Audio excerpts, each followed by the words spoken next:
Okay, good evening, and we are beginning this week's Parsha, PARSHAS MISHPATIM. And if you think about what was happening at the end of last week's Parsha, in PARSHAS Yisro, it's not really what we'd expect the next Parsha in the line of the Torah to be. Because let's just go back in time about 3,500 years, and let's go back to what is called Maimed Har Sinai, the revelation Har Sinai. Let's understand where Klal Yisrael was holding at the very end of last week's Parsha, and where we end up at the beginning of this week's Parsha, in PARSHAS MISHPATIM. Chazal, first of all, if you just read the Psukim themselves, you read the verses in the Torah, you'll see the enormous drama that was taking place by Har Sinai, the shaking of the mountain and the thunder and the shofar blasting and smoke sundering everywhere that you look. And the Jewish people, as Chazal tell us, that whenever HaKadosh Baruch Hu opened his mouth, Yotza Nishmasa, and their neshamas left them. The words of Hashem were so powerful. The Ran says in the drashas over there that every single Jew that was standing at Har Sinai was elevated to the level of prophecy almost the same as Moshe Rabbeinu was. That means every single Jew, man, woman, child, 3 million Jews that were standing by the foot of the mountain, they all were elevated to that level. The Gemara tells us that when the Jewish people said over the words, Naaseh v'nishma, we will do, and then we will hear. Hashem offered the Torah to every nation.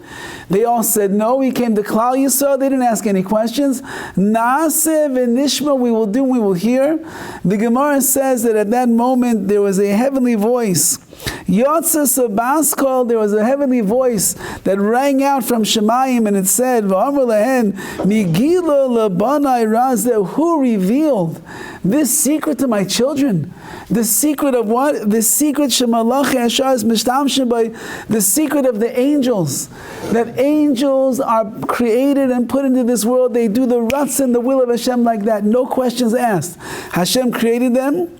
Hashem commanded them, and they go and they do immediately.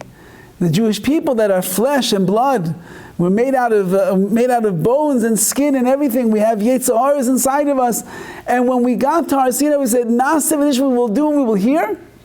Says the heavenly voice, they know the secret of the angels? Where did they learn such a thing from? And that could be why Chazal teach us that when Klal Yisrael was standing by Har Sinai, an amazing experience, inside all the experiences took place. From the time of the Eitz Hadas, of the eating of the tree of the fruit from the tree of knowledge of good and evil, when Adam Arishon, the first man, ended up eating from that tree which he was not supposed to, we know that the Yetzirah, the evil inclination that was mibachutz on the outside, entered inside of man. And then we call it Zuma, we call it all the impurities of the world entered inside of man at that time. And it was a struggle from the first day that man was created, when he ate from the tree, until this moment at Har Sinai, man was battling and struggling internally, fighting the good versus the evil. That's the way that it worked. And therefore man is always compromised, man is always under pressure, man is always uncertain and unclear. Am I doing the right thing? Not doing the right thing? Should I go here? Should I not go there? It's always unclear. Because we live in the gray area of the Yetzirah. At the moment that Klal Yisrael came to Har Sinai, and they said the words Naaseh v'nishma, and they were accepting upon themselves the Torah on the highest level possible. Say Chazal, Pachu, Zuma, all of the impurity, that Yetzirah that was inside of man from the very beginning of time, it left them. And for the first time in 2,000 years, mankind was pure once again. Klal Yisrael was elevated to the level of mankind before the original sin. Inside was complete Yetzer Tov, all good. Was only a desire to do the Ratz and the will of Hashem. There was no doubts, am I doing the right thing? Everybody saw clearly, this is what HaKadosh Baruch Hu wants from us. We're living in an exalted state of Kedusha, of Tahara, of sanctity and purity, and there is nothing really that could take them away from that. So Klal Yisrael is on the highest of all heights in the entire world. They're like malachim, they're angels, they know the secret of the angels. The Yetzer Hara has been banished from them. They're living a life of completely Yetzer Tov, all goodness, all purity, all holiness, sanctity. Moshe Rabbeinu goes up to the heavens to bring down the Torah, and the malachim, the angels, start arguing, and they say, you're going to bring it down to flesh and blood? People down in that world? And Moshe Rabbeinu argues with the angels, and he shows them that the Torah was not created for up there in heaven. The Torah was created for the Jewish people down here in this earth, so of course I came to take it. Undisputed. Klal Yisrael receives the Torah. They're on the loftiest of levels. Angels, they are like Nevi'im, like Moshe, prophets like Moshe Rabbeinu, no Yetzer Hara, completely pure. They're living in the most spiritual realm that a human being has ever known in his entire life, and they're experiencing at the same time Ma'amid Har Sinai, the revelation where they heard the voice of Hashem. And then the Parsha ends. And now we come to PARSHAS MISHPATIM. So I would imagine, just assume that we were Hashem. And we're writing the Torah for all generations. So we want the momentum, this excitement, this enthusiasm, this inspiration of the Jewish people. Let it continue and let it go to the next zenith so we can see what the Jewish people will become. And then we get the PARSHAS MISHPATIM.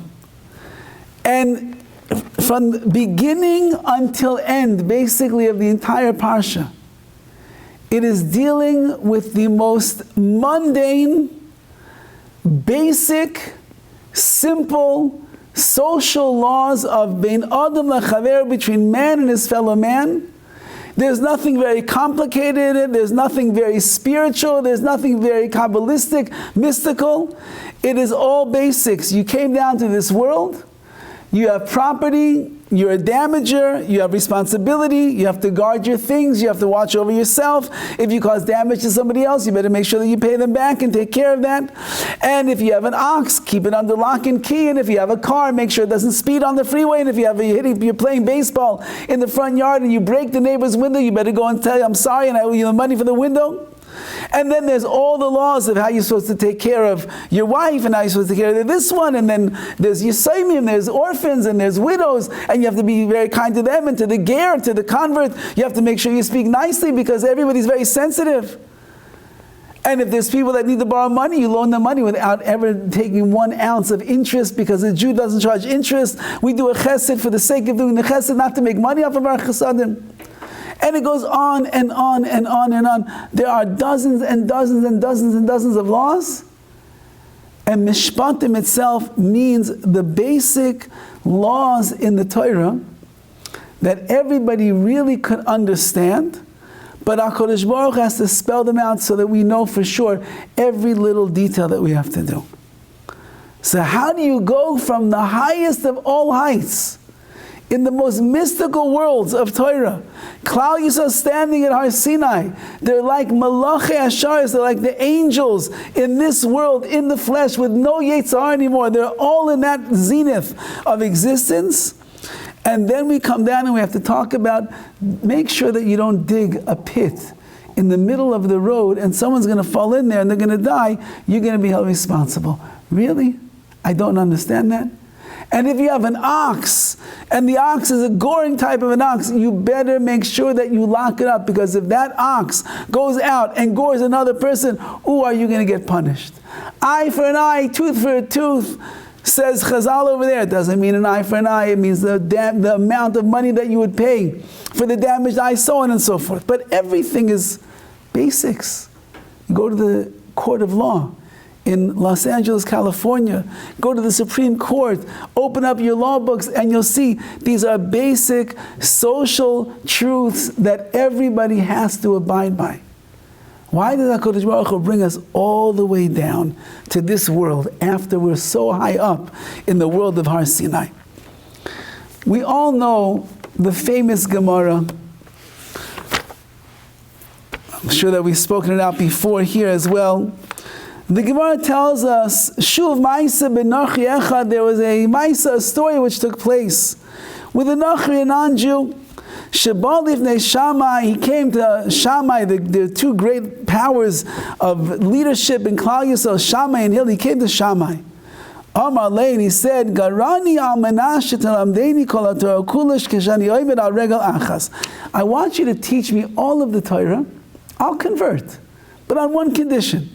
You teach me all of the Torah while standing on one foot. Now Shammai did not appreciate that request, and he was like, what are you, mechutzif? You're such a brazen person. You think you can learn the Torah while I'm standing on one foot? It's as vast as the ocean, as expansive as the heavens. I'm going to teach it on one foot. How long can I stand on one foot? Says the Gemara,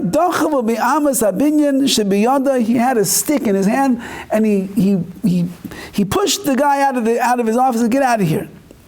But he was undeterred. This is how we know that he was sincere. Even though that he was beaten by Shammai and didn't hear what he wanted, didn't get the answer that he wanted, doesn't matter. He came to Hillel. Gayare, and Hillel converted him. He asked him the same thing, teach me all the Torah on one foot. And Hillel said, no problem, I can do that. And he converted him. Amar Loi, he said to him the following words. You want to know what the Torah boils down to? Regel achas doesn't mean teach him over all the 5 books of Moses while he's standing on one leg. It doesn't mean teach him all the tractates in Shas while he's standing on one leg. He wanted to know what is the yesod, what is the foundation on which all of the Torah itself stands on one leg. Tell it to me in one word over here. I want to know what is the Torah all about. So he told him the following. Da'alecha sani, whatever is hateful to you, l'chavercha loisa avid, don't do it to your friend. Zui kol Torah kula, this is what the entirety of the Torah is based upon. V'idach, and the rest of the Torah, perushu zil gamor, the rest of the Torah that you're going to read is all explaining how you live a life where you don't do something to someone else that you would not done to yourself. And he says, Zil Gemara, go and learn and you'll understand what it means to be a Jew. Hillel, the great leader of Klal Yisrael, when he wants to explain the Torah in one sentence and one line, he boils it down to something that is very, very simple. And that is, never cause another Yid 1 ounce of pain. Whatever is uncomfortable to you, whatever would be disgraceful to you, whatever would be hurtful to you, never ever, God forbid, do that to another Jew. That's the foundation on which the Torah stands. Everything else in the Torah itself, every mitzvah, is the perush, the commentary on how to fulfill this mitzvah. Go and learn. Which means the Torah, says Hillel, is not for the heavens. The Torah is not for mysticism. The Torah is not for the most spiritual things in the world that you're going to ponder all day long. The foundation of what Torah is based upon and what it really means is living down here in this world between you and your fellow Jew and making sure that you never cause another person 1 single ounce of pain. And all of the Torah and all of the mitzvahs and everything is just, if you keep it in the right way, is going to help you to be able to do that and accomplish that. Says the Torah in this week's Parsha, Ve'elu ha-mishpatim asher tasim lifneim, these are the laws, the explainable, understandable laws of the Torah that will teach you how to make sure that you never cause an ounce of pain to any Jew in the world. That you will never do anything that is going to upset them. That you will never mistreat them. That you will never be careless. That you will always take responsibility. That you will talk in the right way at all times. Like the Rosh writes in the Orchos Chaim, before a single word comes out of your mouth, you should look at every single word as more expensive than the finest gold in the world. And just like you wouldn't throw gold around that world like that, you would be very careful where you put that gold.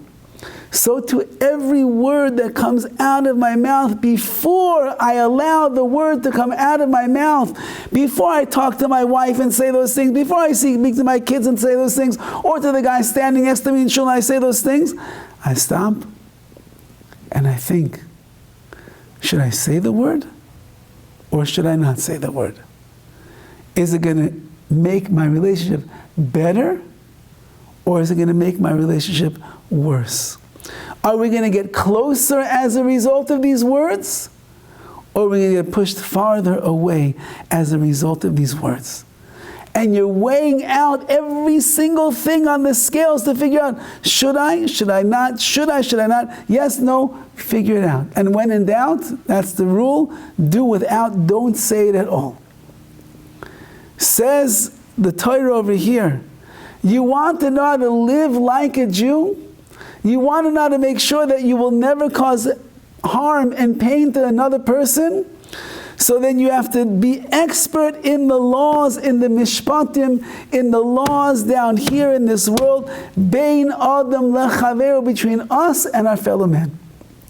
Between us and our fellow Jew, between us and the world, how to behave as the greatest mensch that we possibly can. And if you don't understand MISHPATIM, if you don't understand the basics of Jewish law, you don't understand what is a right and what is a wrong, what is a sin, what is a mitzvah, what is being responsible, what is being irresponsible, what is hurting someone, what is not hurting somebody, if you don't understand that, then it's impossible that you will be able to survive and maneuver through this world and do things without stepping on the toes of another human being. You will hurt them, you will pain them, you will disappoint them, you will frustrate them, you will let them down. There is no way, unless you become expert in the laws of MISHPATIM, that you'll be able to convert that lofty Torah, which is in Shemaim, in the heavens, and bring it down here into this world.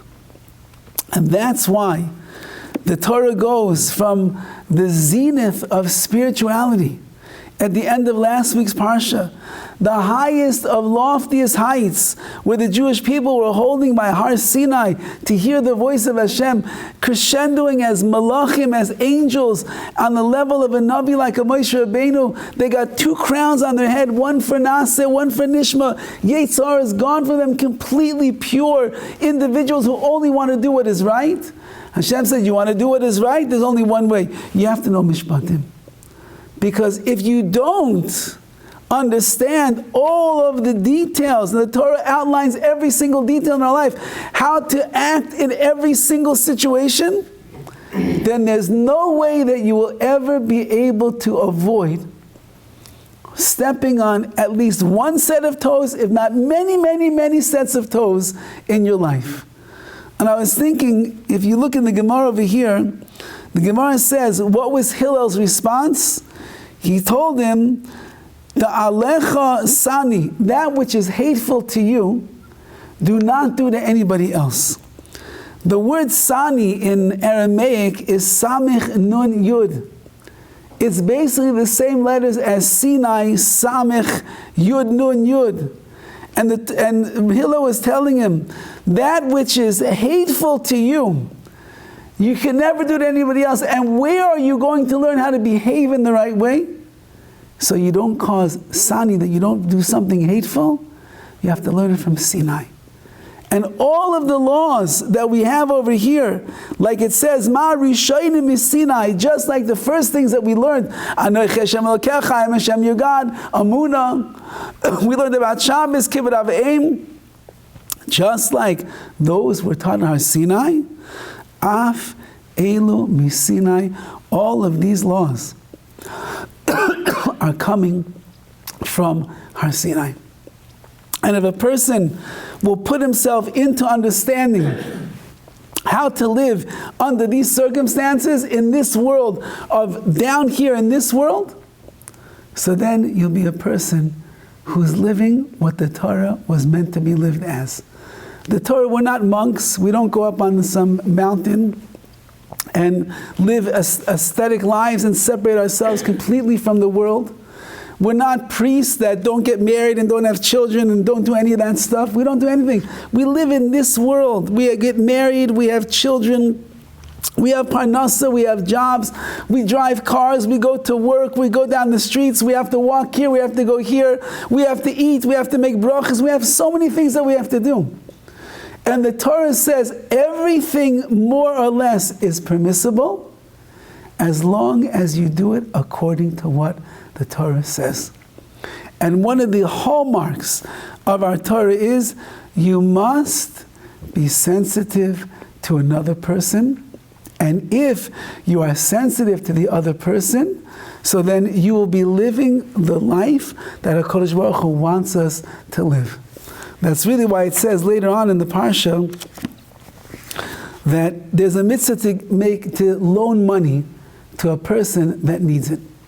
There's a mitzvah, and the Torah says you loan the money and you never charge what's called ribis, you never charge interest, because as we mentioned before, like the Horowitz says, it's a chesed. To loan money to a person is the greatest chesed in the world. You give them money, you put them back on their feet, they can pay their bills, they can breathe at the end of the month. What a chesed.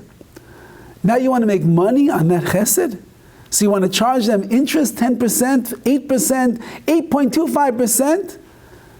You just showed that you don't really appreciate what chesed is all about. Because if you really appreciated chesed, you would just give. Now you're not even giving him tzedakah. You're doing maybe a higher level of tzedakah by loaning him the money and he get back on his feet and he can get a job and open up a business. That's great chesed. Don't capitalize on the chesed that you're doing for another Jew. But the Torah says the following: Im kesef talve es ami. If you loan money to my nation, es ha'ani imach, the poor man that is with you, don't be like a creditor over here, and do not enforce and do not place interest on him. And Rashi quotes right away from the Midrash Tanchum over here. I don't understand. Why does it say if you're going to loan money to my nation, es ha'ani imach, the poor man that is with you? Well, of course, if there's a poor man there that you're going to loan money, of course he's with you. Remember, the Torah never adds extra words. The ink of HaKadosh Baruch Hu is the holiest ink, and the most pristine ink in the world. He'll never write an extra word if it could be understood without that word. So if you could understand the verse of Es Ha'ani, that give the poor man the loan, then why does HaKadosh Baruch Hu have to add in his Torah Es Ha'ani Imach, the poor man that is with you? Of course, if he's right there and you're loaning him the money, the poor man is with you. Why? Of course that's true. So the Midrash says, you want to know how to loan this person money? Hevi mistakel ba'atzmacha, you have to examine and look at yourself. Ki'ilu ata ani, as if you are the poor man. If you will look at yourself as if you are a poor man, or you are that poor man, if you put yourself into his shoes and his place and that his emotional world of anguish that he's living in, then when it comes time to give him the money, you're going to give him the money in the right way. You want to do real chesed. You want to give properly. You want to take care of another Jew in the way that they need to be taken care of. There's only one way, and that is look at yourself as if you're that person. And get in their skin, get into their head, get into their heart, get into their lifestyle, get into what they're doing, and then you'll be able to understand where they are coming from, and then, and only then, will you be able to give to them in the proper way. There's a famous story that is told of a rabbi that collected money for poor people, very, very poor people that couldn't pay their bills, couldn't pay their electricity, couldn't put food on the table. And he called up a very wealthy businessman one morning. Well, this businessman is sitting in his stately office.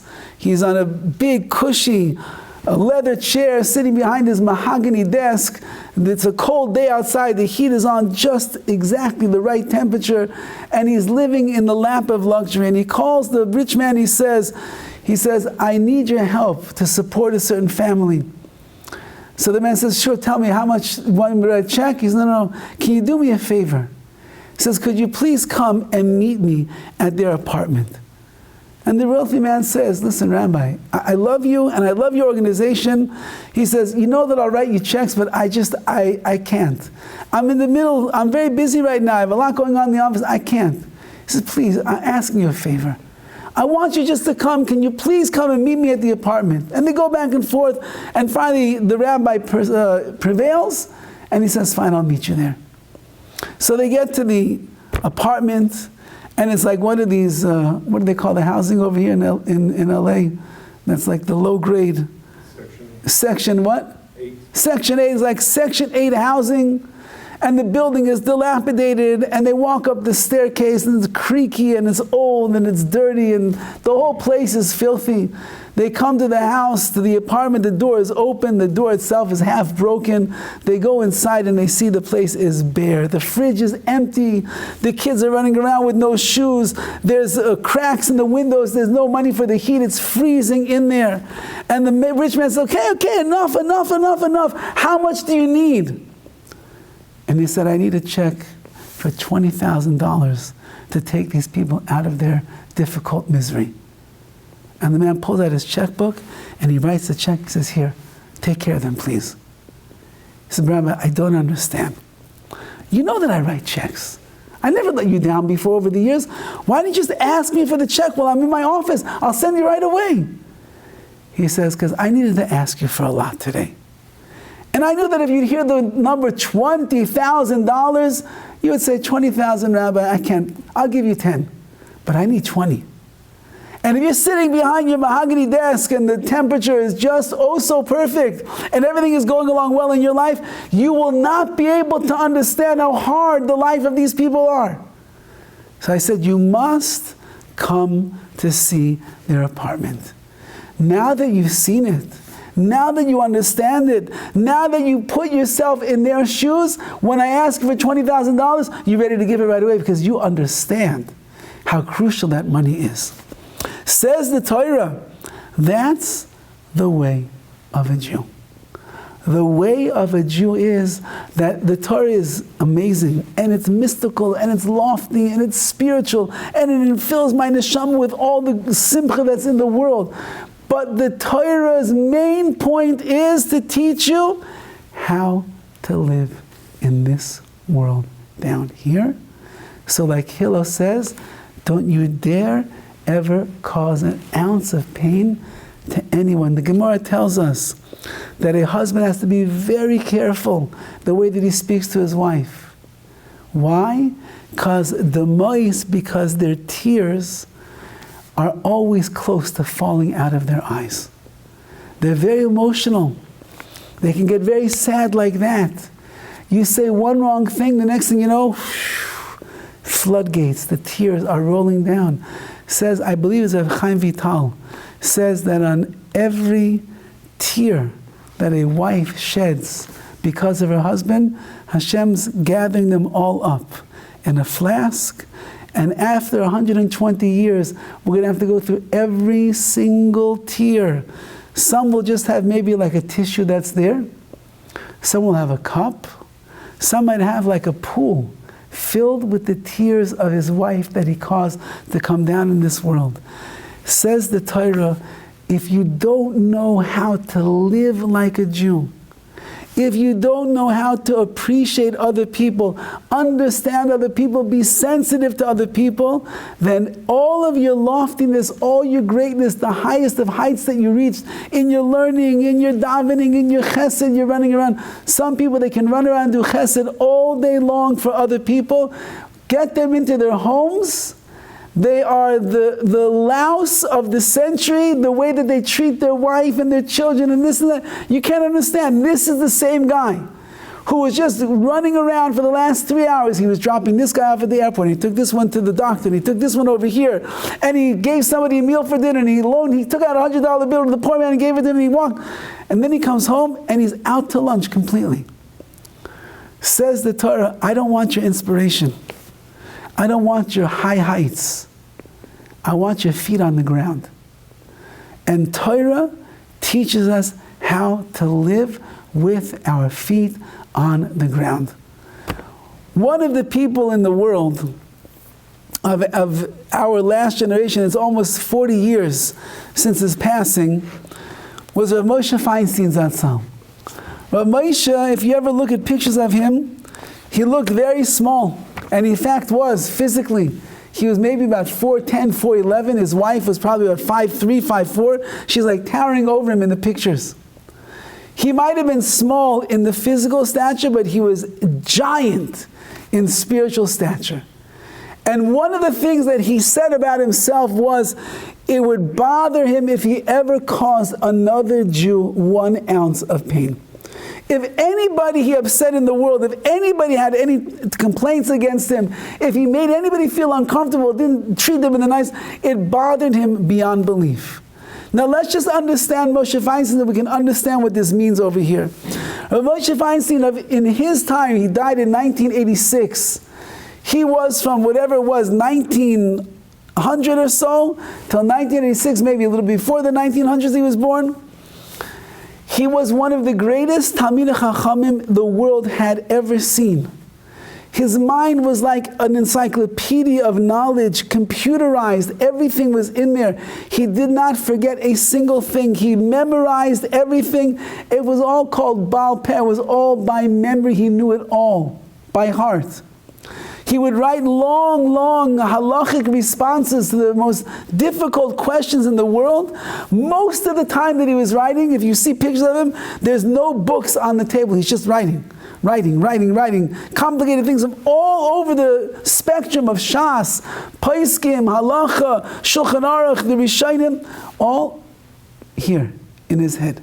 It was all in his memory.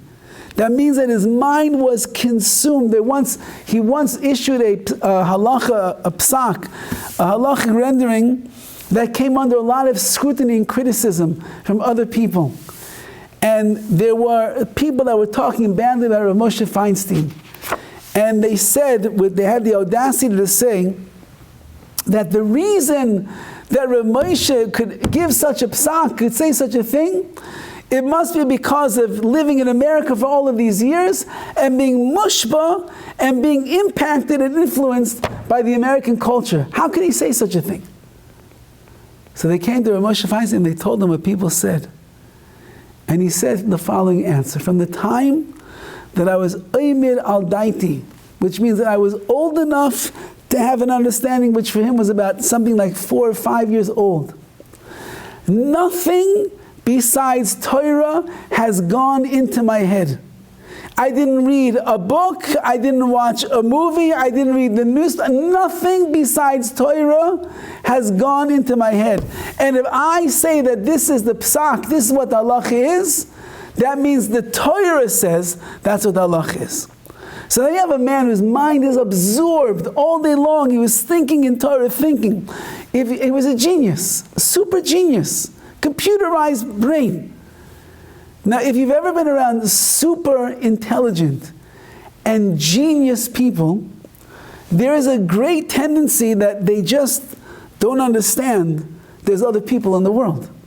They're so absorbed sometimes in their thoughts, and they're so concentrated on the nitty-gritty little ideas and the nuances of wisdom that they are plumbing the depths of, that they just get locked into their head and they cannot see that there's a person standing in front of them. Rav Ruderman Zatzal, who was Rav Moshe's close peer, Rav Ruderman was also one of these minds, super genius, with tremendous understanding. He had all of Shas was on his fingers. He used to take walks, long walks. On 1 hour walk, he would review all of the Gemaras in Mayid, which is a lot. And on the walk back, he would do all of the Gemaras in Nashim, or another hour was Nezikin. He was always walking and thinking and learning. He was once walking down the street in Baltimore, and he bumped into a pole. He was so deep in thought, he bumped into a pole, and he said, "Excuse me," and he kept walking on. Yes, Rav Moshe was such a mind as well, that he was absorbed. You would think that he would probably not be the most sensitive, and maybe the most caring, and the most aware and understanding person of the people around him. But as big as a genius as Rav Moshe was in Torah, as encyclopedic as his mind was in all of the wisdom that he had, as he knew everything about peh, he knew everything by heart, and therefore he could answer the most complex halachic questions in the world under the sun, he was just as big of a genius, maybe if not more, in the way that he treated other human beings. And if we're going to just tell you 2 stories, and you have to think for yourself what was going through the mind of Rav Moshe Feinstein, how much he had to think about. Maybe that's because he was a genius, he was able to compute everything as quickly as he did. Rav Moshe, towards the end of his life, he got a very, very painful infection in his leg. And it was very hard for him to walk. He was in a lot of pain. And he was once coming back from, he lived in the Lower East Side in New York. And he used to teach at his son's yeshiva in Staten Island. And he was getting a ride back from the mashkiach, whose name was Rabbi Gershon Weiss, who was the Menayel, he was the Menayel of the yeshiva. And Rabbi Weiss was driving him back from Staten Island to his home in the Lower East Side of New York. And as they get close to the home, one of Rabbi Weiss's children who's in the car is screaming his head off. He's crying, he's screaming, he wants to go home. I want to go home, I want to go home. And nothing can pacify this child. Normally when they would get to the house, Rabbi Weiss himself would be the one that would accompany Rav Moshe to his home. And he said, I can't, he said, this other boy that's here in the car with us, he's going to take the Rosh Yeshiva into the building. So sure enough, the other boy takes him into the building. Now listen to the story. In his high-rise that he lived in on FDR Drive, so there's 2 elevators. One elevator stops at all the even floors, and one elevator stops at all the odd floors. Rav Moshe lives on the 2nd floor of the building. So he has to get into the right elevator, which is going to go up to the 2nd floor. They get to the elevator, and as they're getting to the elevators, the even elevator already closed, the doors closed, and goes up. And once it goes up, it's going to take many, many minutes before it's going to come back down to the bottom. At that moment, the door to the odd number floors opens up. And Rav Moshe says, let's get in. And he and this student, they get into the elevator, and they go to the 3rd floor. And Rav Moshe has to limp down to the 2nd floor with his pain, with his infected leg. And they asked him, why did you do that? You could have waited. He said, you don't understand. In the car is Rav Gershon Weiss. In the car is his son who's crying and crying. He just wants to go home. He's not going to be able to leave until I get to my house. Because why? Because this boy has to go back to the car and he's not going to leave me until I get to my house. So if I'm going to wait for the 2nd elevator to come back again, it's going to be like an extra 5, 6, 7 minutes. That poor little boy sitting in the back of the car is going to be crying his head off for another 6 minutes so that I should have an easier time getting up to my apartment. I can't do that to the child, and therefore I got into this elevator, so I'll walk in a little bit extra pain, but that kid is going to get home faster. That means that in the split seconds of walking up to the elevator, seeing the elevator close, he already made a whole cheshbon, he already made a whole accounting of all the time it's going to take to wait over here. The kid is crying here, the boy that's going to take him up to his apartment. He didn't want that a little kid should scream and yell and cry any longer, because Rabbi Feinstein wanted to wait for the elevator that's going to make the travel to his apartment easier. But there's a very famous story. And in the beginning of the book over here, which is written by Rav Shimon Finkelman, I believe, so he says there's a lot of legendary stories about Rav Moshe Feinstein. And as I was writing the book, so I wanted to make sure that whatever story I bring down in this book is 100% true.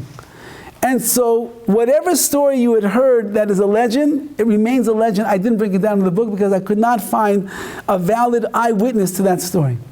But whatever story I do write in the book, it means that I verified it with people that were there, eyewitnesses who were there to experience it together with Rabbi Moshe Feinstein, and therefore you know it's a valid story. And there's a very famous story which is said. Rabbi Moshe and one or two of his Talmidim, his students, they needed a ride to get back to the yeshiva. And there was a young man with a car, and he saw that the Rosh Yeshiva of Moshe needs a ride. And so he said, can I offer the Rosh Yeshiva a ride? And he said, actually, yes, we'd appreciate it. We have to get back to the yeshiva right now. Oh, he was so excited, this young man. So he goes around to the passenger door and he opens the door for the great Rav Moshe Feinstein. And you could imagine what this man feels like. I mean, just in our mind, we're talking about like the superstar of Klal Yisrael. So he's going to be in your car. So Rav Moshe gets into the car, and as he's pulling his hand into the car, this young man who doesn't see clearly what's going on, and these in the olden days when car doors actually weighed something, he slams the door shut right on Rav Moshe Feinstein's hand. A big heavy door on Rav Moshe Feinstein's hand. Rav Moshe did not even wince. He did not make a noise. He bit his lip so that he shouldn't scream because he was in excruciating pain. And as the man is going around to the other side to get into the driver's seat, he quickly opens the door, pulls his damaged hand inside, and sits like this for the ride so that his hand now is covered. The man cannot see.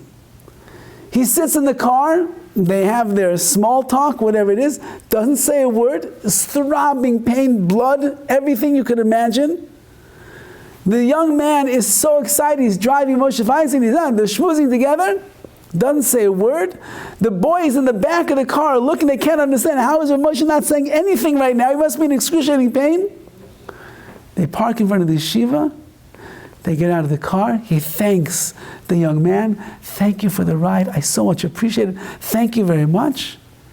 And he goes into the yeshiva building and holds out his hand, and Hatzalah begins, and they begin to take care of his hand and get him back to health. The students who had been sitting in the back seat, who watched the entire scene unfold in front of them, they said, Rabbi, you don't say anything? Not a wince, not a groan, not a this, not a that. Don't hold your hand in front of me. Nothing. So listen to what Rav Moshe Feinstein said. He answered very quietly and he said, the young man was kind enough to drive me to yeshiva. Could I hurt his feelings by letting him know that something was wrong? He was kind enough to drive me to yeshiva. I'm going to hurt his feelings and let him know that he just slammed the door on my hand? Now, in his self-effacing humility, I'm sure that Rav Moshe understood that this man, this guy was going to go the rest of the day and tell everybody, you know who I drove today to yeshiva? You know what was in my car? When the next guy that's going to get in the car says, you know who was sitting in that seat? Rav Moshe Feinstein. And he's going to go and tell the whole world, I drove Rav Moshe Feinstein home today. And if he would know that he slammed the door on my hand, it would take like one of the happiest moments of his life and turn it into destruction. So that's why I didn't say a word. That means that at the moment that the door slammed on his hand, with instant thought process, he already thought about everything that it would mean if he opens his mouth and says anything. And in a split second, he decided, I'm not going to say a word. I'm not going to wince. I'm not going to groan. I'm not going to say, ugh. I'm not going to leave my hand in the door so you can see, well, Rabbi Feinstein, why is your hand? I'm not going to do anything. I'm just going to quickly take it out and put it over here. He will not know anything. That means the same genius that he was in his learning, and the genius he was in his Torah, the genius he was in able to answer all the most complicated halachic questions in the world, he was a genius in understanding what it means to be a Jew. The Torah is not meant to be in Shemayim, in the heavens. It's not meant to be standing in Har Sinai all day long with the thunder and the lightning and the smoke and the shofar and nevuah and prophecy. It's not meant for that. It's meant to come down to this world and live according to the foundation that Hillel teaches us. Ma desani lach, whatever is hateful and distasteful to you, al savi lechavecha, do not ever dare do that to somebody else. All of the Torah, all the mitzvahs, it's all just commentary. And every mitzvah, every rule, every law, every social situation that the Torah speaks about, it's all the commentary on that, so you should know how to keep your life as a Jew in the right way. And if you do, then Kabbalah Torah, Har Sinai, it was worth everything that HaKadosh Baruch Hu did. Because then we got the message that Hashem wants us to bring the Torah down to this world and live like a Torah Jew.